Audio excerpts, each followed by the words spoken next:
Happy birthday to you. Happy birthday. Happy birthday. Now that's TD Jakes singing Happy Birthday to Puff Daddy at P. Diddy's birthday party. This video was shared with me, so I'm gonna share my thoughts on it. TD Jakes is a motivational speaker who uses scripture in his speeches. He's a prosperity gospel teacher, which is why he does things like Path to Prosperity mayor conferences. Now, is it wrong to be wealthy and a man of God? No, I do not believe so. But is it wrong to teach that the riches of the kingdom is material wealth? Yes, I do think so. The riches of the kingdom is wisdom. Gold is wisdom. Do I think that he's truly teaching revelation like that in his congregations? No. That's the reason that Oprah Winfrey could sit in there with no conviction. That's the reason many people can sit in there with no conviction. They go there to get their motivational speech, get filled up with butterflies, leave there, go back into the world where they sex, drink, have parties, do all kind of things that their fleshly desires want. Then they go right back there Sunday again with no conviction and then leave there again doing the same exact thing. When I say that people call themselves Christians, but they're not really Christians, I'm talking about those type of people. Lukewarm Christians who do not give up their life for the Lord. To be a true Christian means you have given up your life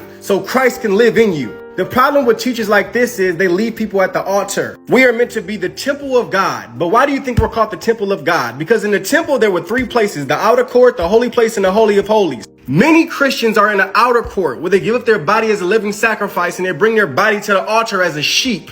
But after that, they stay in the outer court because they don't have anybody to take them to the holy place. They have teachers like this that are only teaching milk, which is in the outer court. They never come into bread in the holy place, and they dang sure never get into the holy of holies where the meat is. What you have here is a pastor who only teaches milk, who only teaches motivational speeches with scriptures in it. And many times it's not even their fault. The fact is they've been taught by somebody who only had milk. So now what do you have? You have a lot of Christians going to church being taught by another baby Christian. It's like a 2-year-old in the physical trying to raise a baby. So what do you have? You never have nobody growing in the spirit. And if you have a baby in the spirit continuing to get fed milk, they're going to die in the spirit, just like a physical baby would die if he continued to get just fed milk. Sooner or later, we need to come into food.